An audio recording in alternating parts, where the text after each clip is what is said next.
يا أيها الذين آمنوا أوفوا بالعقود أحلت لهم بهيمة الأنعام إلا ما يتلى عليكم غير محل الصيد وأنتم حرم إن الله يحكم ما يريد. يا أيها الذين آمنوا لا تحلوا شعائر الله ولا الشهر الحرام ولا الهدي ولا القلائد ولا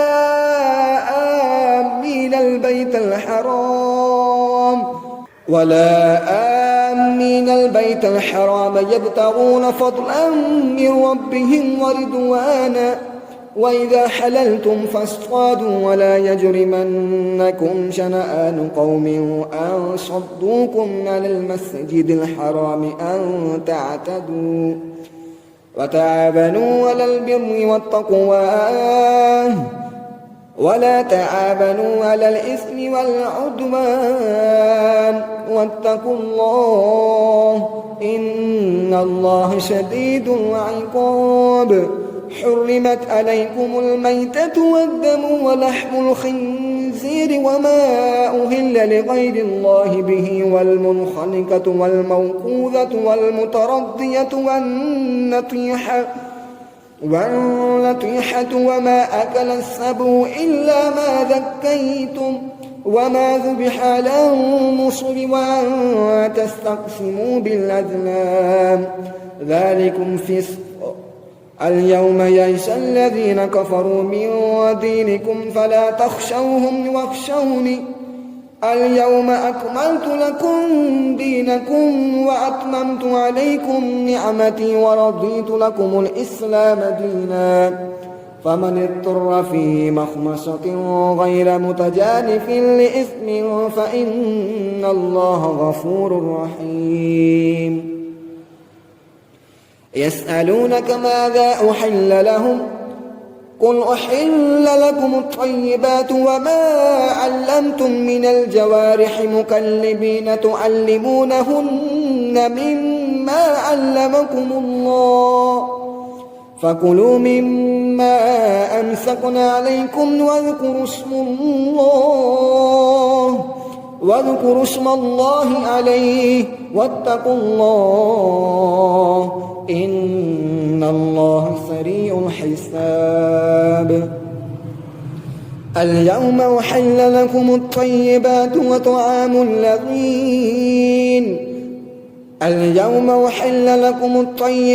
وطعام الذين أوتوا الكتاب حل لكم وطعامكم حل لهم والمحصنات من المؤمنات والمحصنات من الذين أوتوا الكتاب من قبلكم إذا آتيتموهن أجورهن محصنين غير مسافحين ولا متخذي أخدان ومن يكفر بالإيمان فقد حبط عمله وهو في الآخرة من الخاسرين. يا أيها الذين آمنوا إذا قمتم إلى الصلاة فاغسلوا وجوهكم وأيديكم إلى المرافق وامسحوا برؤوسكم وأرجلكم من الكعبين وإن كنتم جنبا فاطهروا وإن كنتم مرضى أو على سفر أو جاء أحد منكم من الغائط أو لامستم النساء فلم تجدوا ماء فتيمموا صعيدا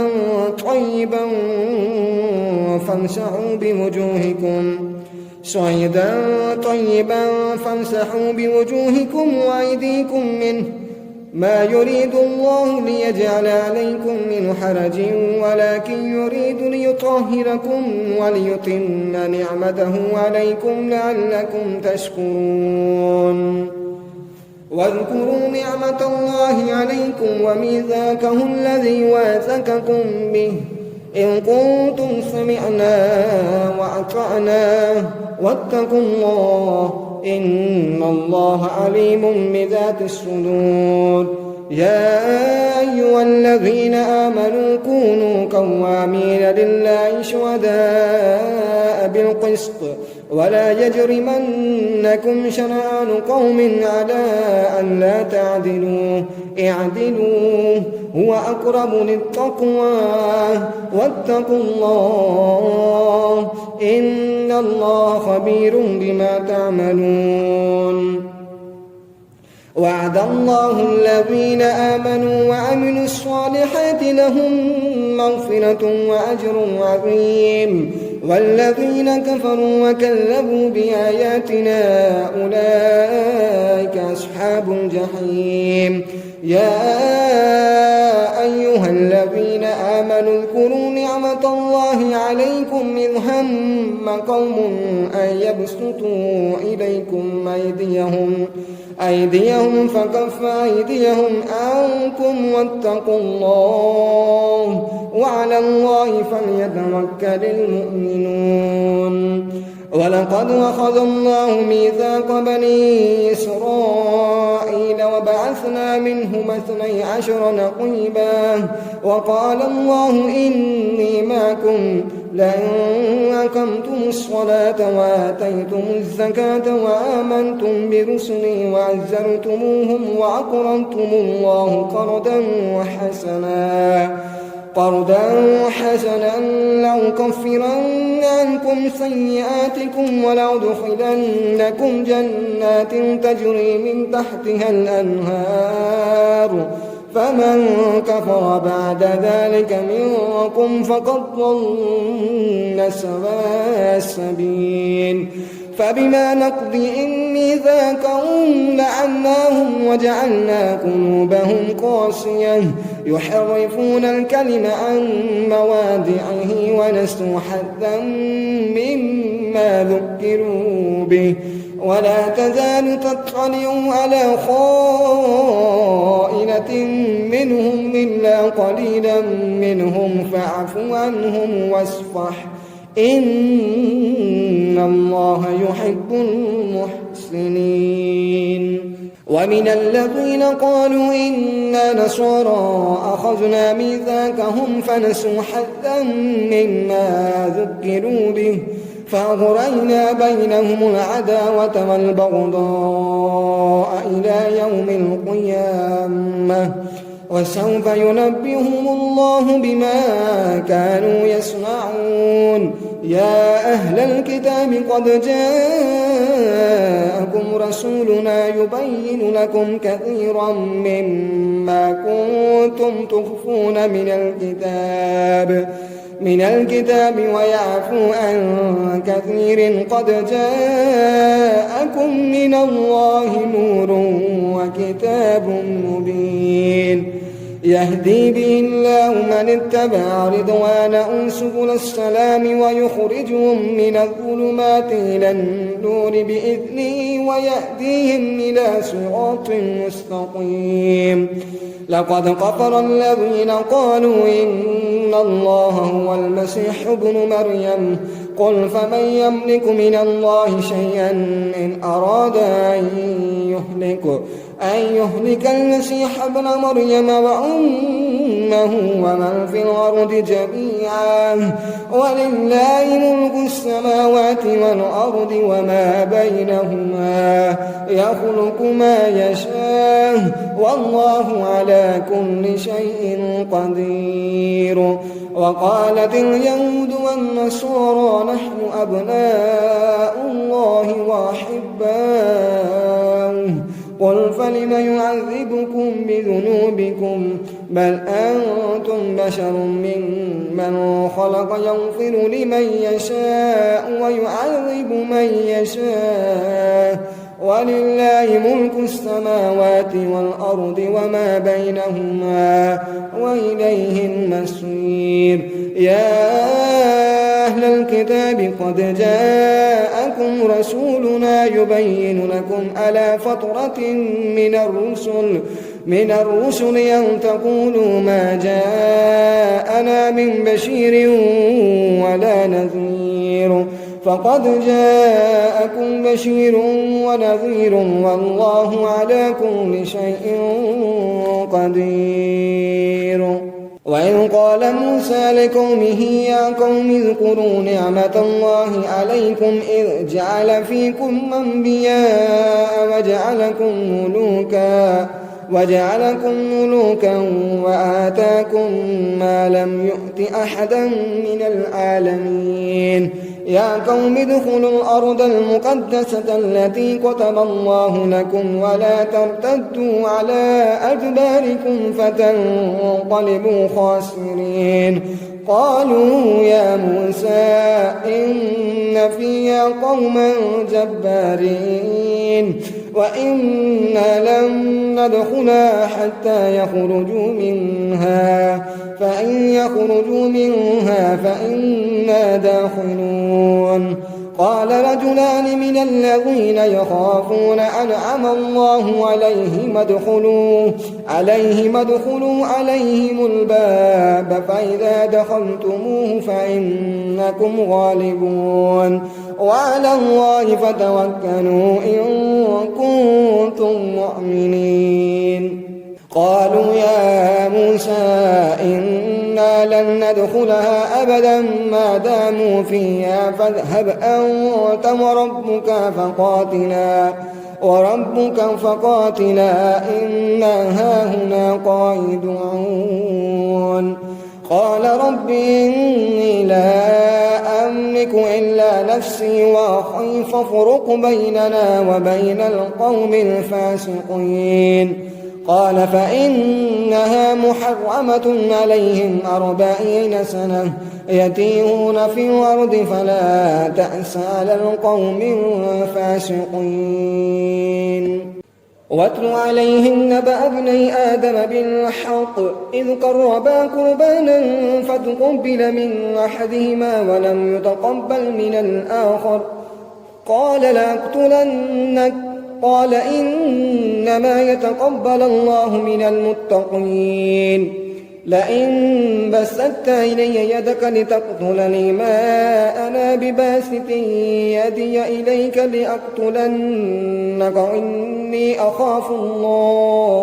إني أخاف الله رب العالمين. إني أريد أن تبوء باسمي وإثمك فتكون من أصحاب النار وذلك جزاء الظالمين. فطوعت له نفسه قتل أخيه فقتله فأصبح من الخاسرين. فبعث الله غرابا يبحث في الأرض ليريه كيف يواري سوءة أخيه قال يا ويلتى أعجزت أن أكون مثل هذا الغراب فواري سوءة أخيه فأصبح من النادمين. من أجل ذلك كتبنا على بني إسرائيل أنه من قتل نفسا بغير نفس أو فساد في الأرض فكأنما قتل الناس جميعا ومن أحياها فكأنما أحيا الناس جميعا ولقد جاءتهم رسلنا بالبينات ثم إن كثيرا منهم بعد ذلك في الأرض لمسرفون. إنما جزاء الذين يحاربون الله ورسوله ويسعون في الأرض فسادا أن يقتلوا أو يصلبوا أو تقطع أيديهم وأرجلهم من خلاف أو ينفوا من الأرض ذلك لهم خزي في الدنيا ولهم في الآخرة عذاب أليم. إلا الذين تابوا من قبل أن تقدروا عليهم فاعلموا أن الله غفور رحيم. يا أيها الذين آمنوا اتقوا الله وابتغوا إليه الوسيلة وجاهدوا في سبيله لعلكم تفلحون. إن الذين كفروا لو أن لهم ما في الأرض جميعا ومثله معه ليفتدوا به من عذاب يوم القيامة السيئات ما تقبل منهم ولهم عذاب أليم يريدون أن يخرجوا من النار وما هم بخارجين منها ولهم عذاب مقيم والسارق والسارقة فاقطعوا أيديهما جزاء بما كسبا نكالا من الله والله عزيز حكيم فمن تاب من بعد ظلمه وأصلح فإن الله يتوب عليه إن الله غفور رحيم ألم تعلم أن الله له ملك السماوات والأرض يعذب من يشاء ويغفر لمن يشاء والله على كل شيء قدير يا أيها الرسول لا يحزنك الذين يسارعون في الكفر من الذين قالوا آمنا بأفواههم ولم تؤمن قلوبهم ومن الذين هادوا سماعون للكذب سماعون لقوم آخرين لم يأتوك يحرفون الكلم من بعد مواضعه يقولون إن أوتيتم هذا فخذوه وإن لم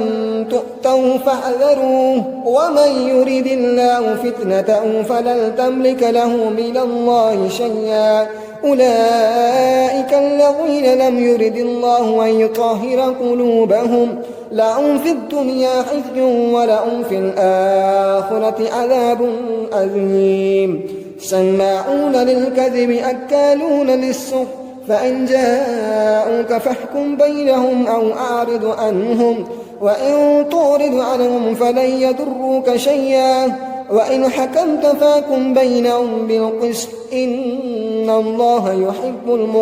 المقسطين وكيف يحكمونك وعندهم التوراة فيها حكم الله ثم يتولون من بعد ذلك وما أولئك بالمؤمنين إنا أنزلنا التوراة فيها هدى ونور يحكم بها النبيون الذين أسلموا للذين هادوا والربانيون والأحبار بما استحفظوا من كتاب الله وكانوا عليه شهداء فلا تخشوا الناس واخشوني ولا تشتروا بآياتي ثمنا قليلا ومن لم يحكم بما أنزل الله فأولئك هم الكافرون وكتبنا عليهم فيها أن النفس بالنفس والعين بالعين والأنف بالأنف والأذن بالأذن والسن بالسن والجرح قصاص فمن تصدق به فهو كفارة له ومن لم يحكم بما أنزل الله فأولئك هم الظالمون وقفينا على آثارهم بعيسى ابن مريم مصدقا لما بين يديه من التوراة وآتيناه الإنجيل فيه هدى ونور ومصدقا لما بين يديه من التوراة وهدى وموئذة للمتقين وليحكم أهل الإنجيل بما أنزل الله فيه ومن لم يحكم بما أنزل الله فأولئك هم الفاسقون وأنزلنا إليك الكتاب بالحق مصدقا لما بين يديه من الكتاب ومهيمنا عليه فاحكم بينهم بما أنزل الله ولا تتبع أهواءهم عما جاءك من الحق لكل جعلنا منكم شرعة ومنهاجا ولو شاء الله لجعلكم أمة واحدة ولكن ليبلوكم فيما آتاكم فاستبقوا الخيرات إلى الله مرجعكم جميعا فينبئكم بما كنتم فيه تختلفون وأن احكم بينهم بما أنزل الله ولا تتبع أهواءهم واحذرهم أن يفتنوك عن بعد ما أنزل الله إليك فإن تولوا فاعلم أنما يريد الله أن يصيبهم ببعض ذنوبهم وإن كثيرا من الناس لفاسقون أفحكم الجاهلية يبغون ومن أحسن من الله حكما لقوم يوقنون يا أيها الذين آمنوا لا تتخذوا اليهود والنصارى أولياء بعضهم أولياء بعض ومن يتولهم منكم فإنه منهم إن الله لا يهدي القوم الظالمين فترى الذين في قلوبهم مرض يسارعون فيهم يقولون نخشى أن تصيبنا دائرة فعسى الله أن يأتي بالفتح أو أمر من عنده فيصبحوا على ما أسروا في أنفسهم نادمين ويقول الذين آمنوا أهؤلاء الذين أقسموا بالله جهد أيمانهم إنهم لمعكم حبطت أعمالهم فأصبحوا خاسرين يا أيها الذين آمنوا من يرتد منكم عن دينه فسوف يأتي الله بقوم يحبهم ويحبونه أذلة على المؤمنين أعزة على الكافرين يجاهدون في سبيل الله ولا يخافون لومة لائم ذلك فضل الله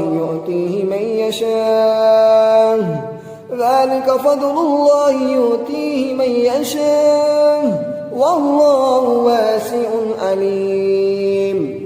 إنما وليكم الله ورسوله والذين آمنوا الذين يقيمون الصلاة ويؤتون الزكاة وهم راكعون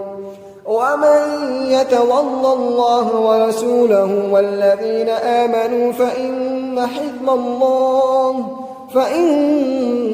الله هم الغالبون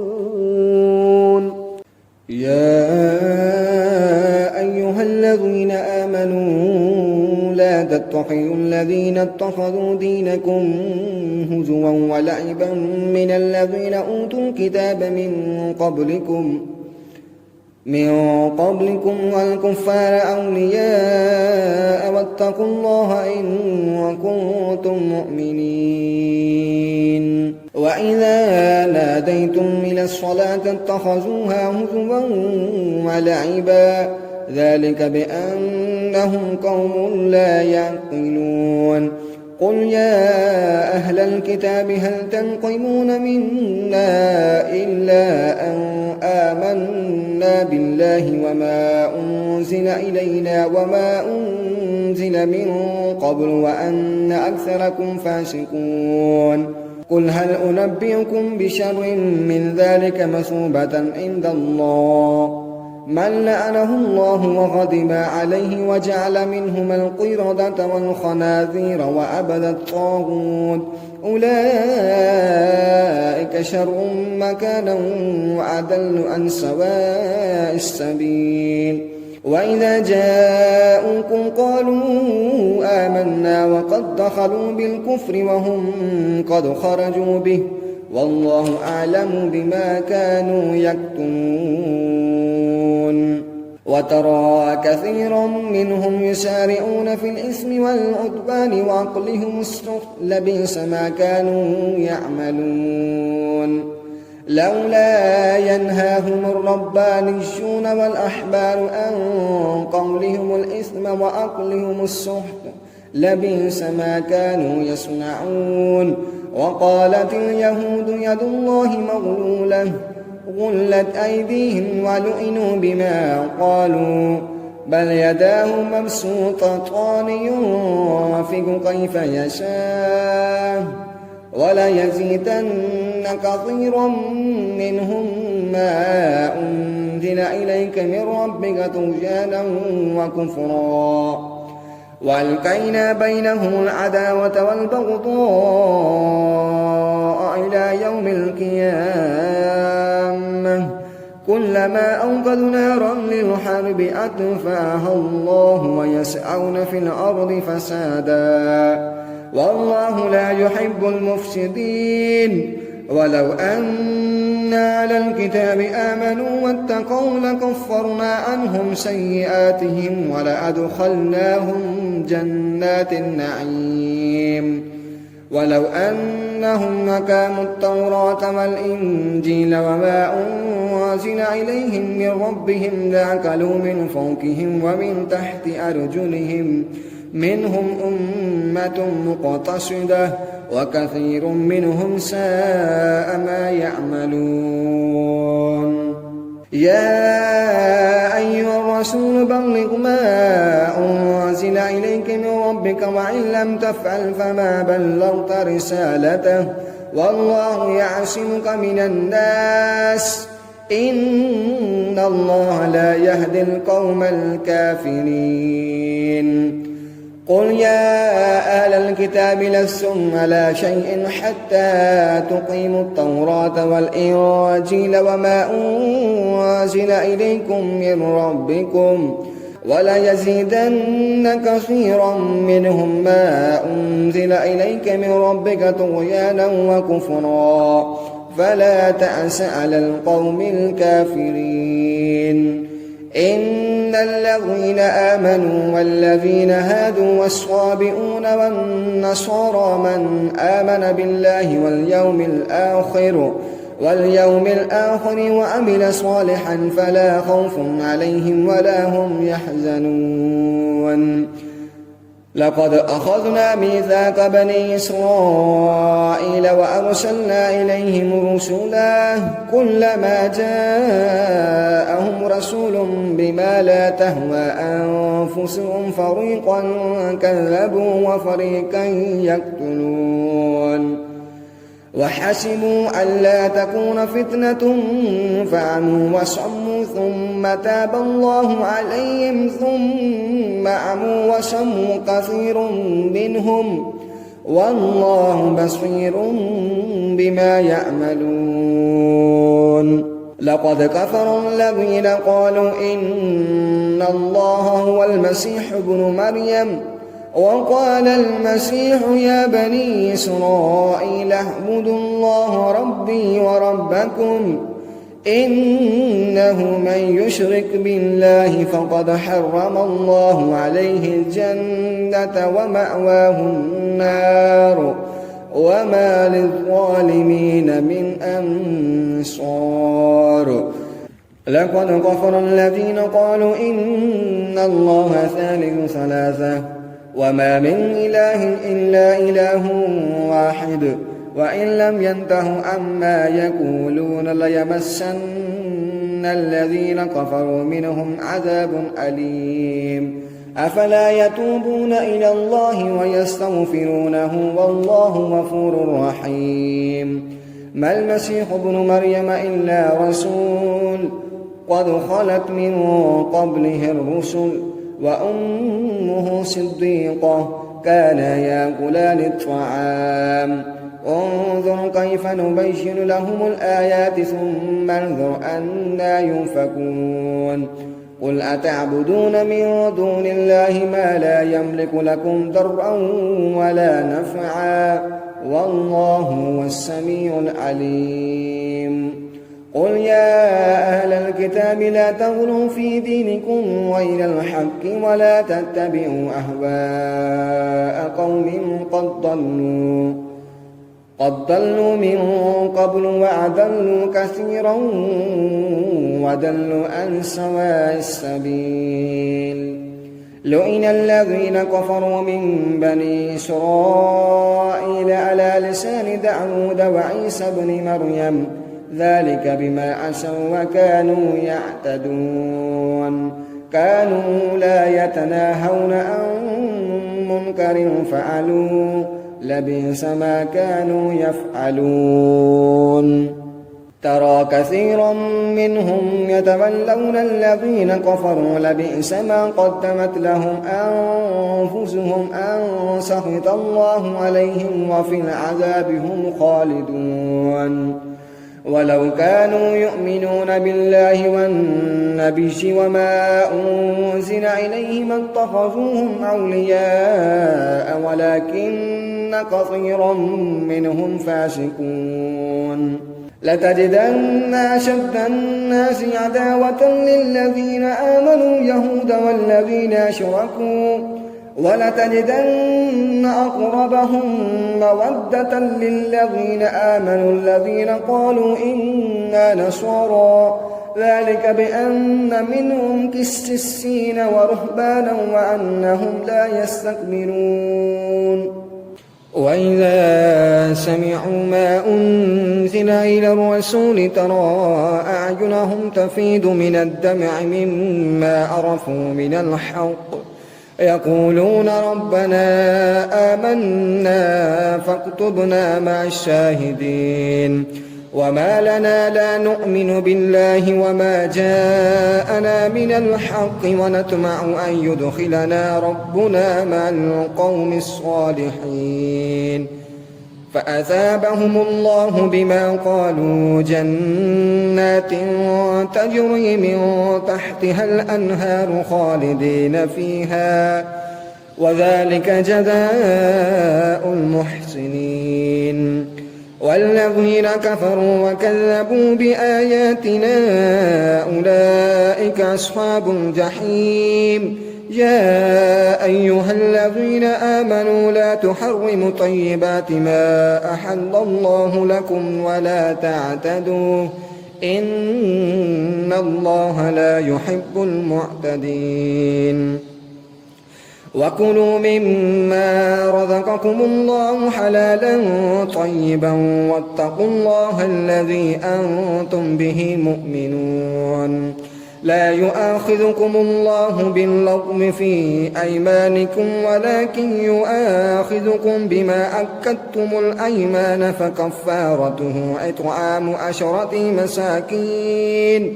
مساكين من أوسط ما تطعمون أهليكم أو كسوتهم أو تحرير رقبة فمن لم يجد فصيام 3 أيام ذلك كفارة أيمانكم إذا حلفتم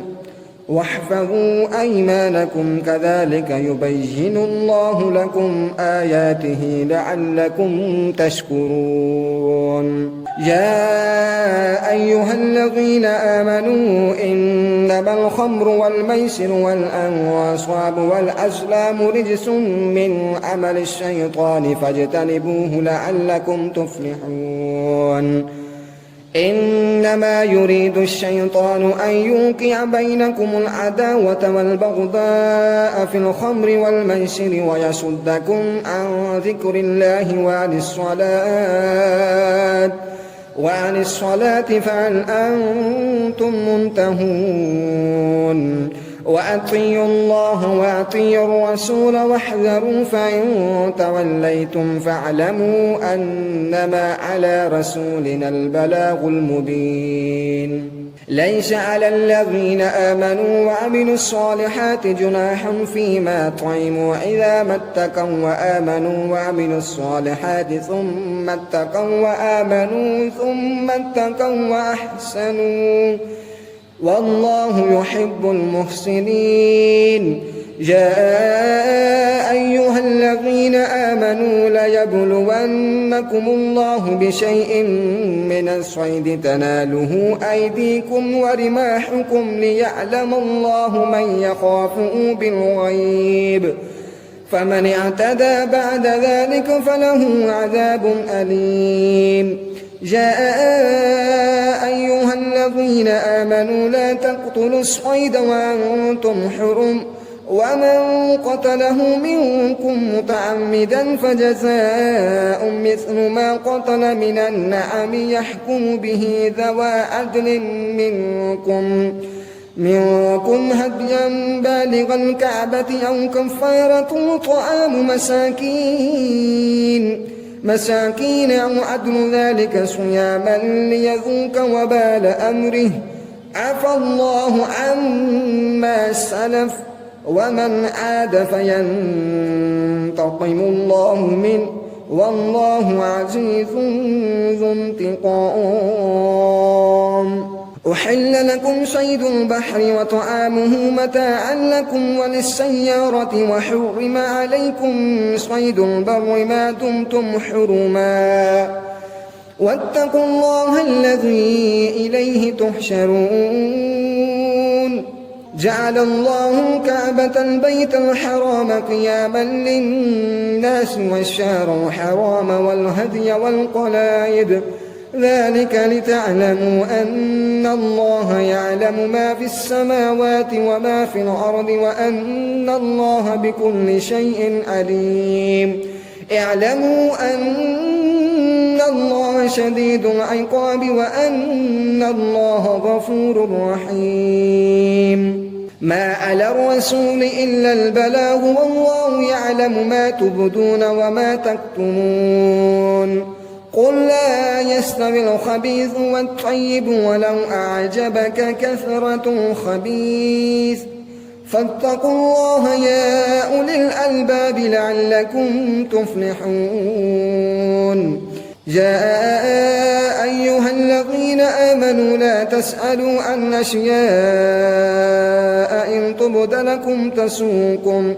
وإن تسألوا عنها حين ينزل القرآن تبد لكم عفى الله عنها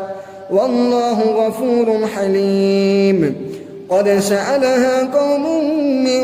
قبلكم ثم أصبحوا بها كافرين. ما جعل الله من بحيرة ولا سائبة ولا وسيلة ولا حام ولكن الذين كفروا يفترون على الله الكذب وأكثرهم لا يعقلون.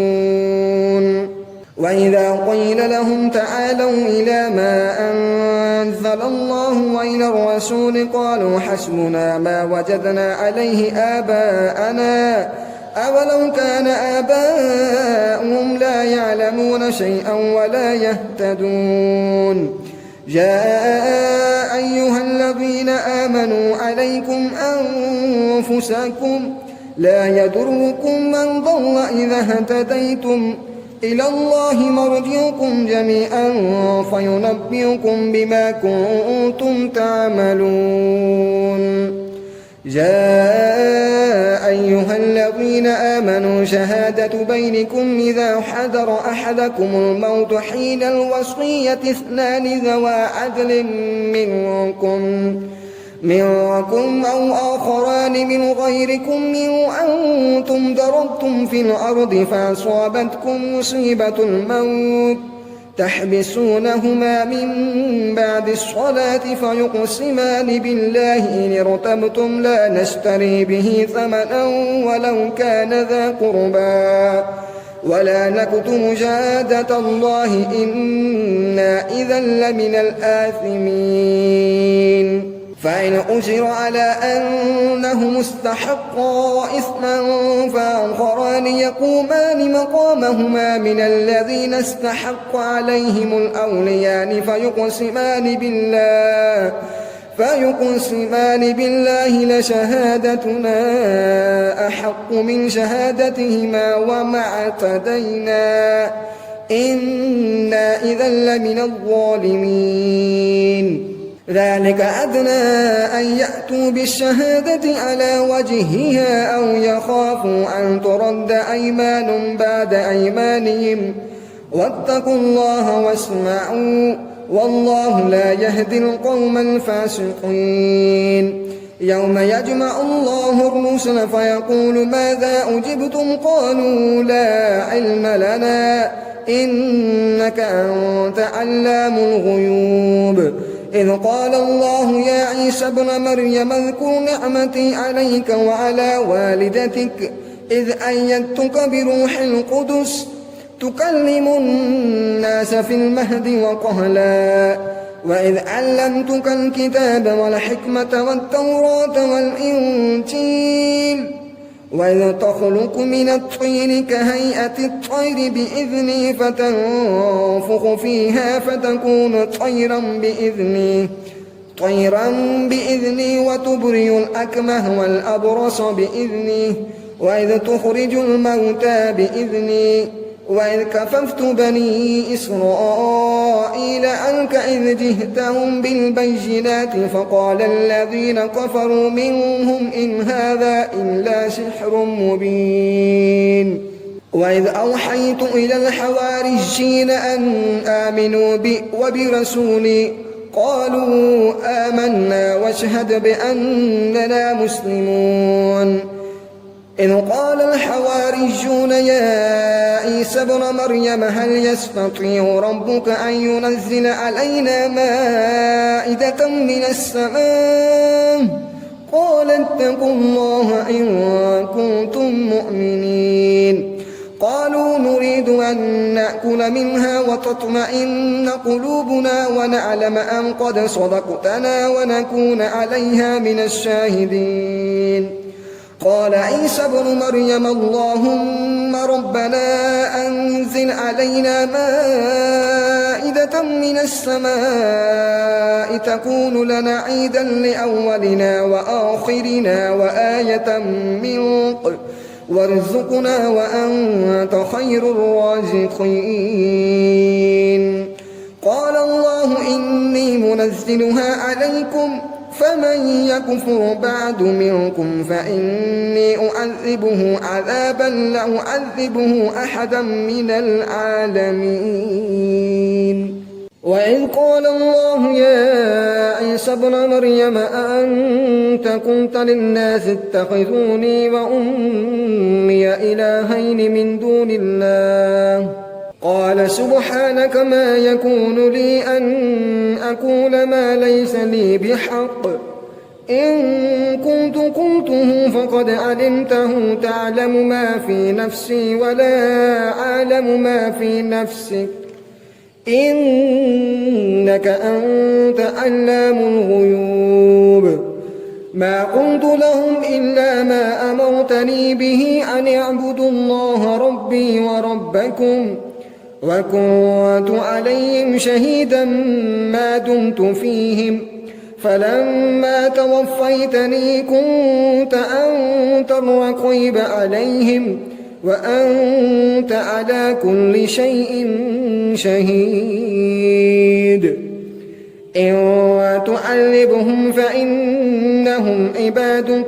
وإن تغفر لهم فإنك أنت العزيز الحكيم قال الله هذا يوم ينفع الصادقين صدقهم لهم جنات تجري من تحتها الأنهار خالدين فيها أبدا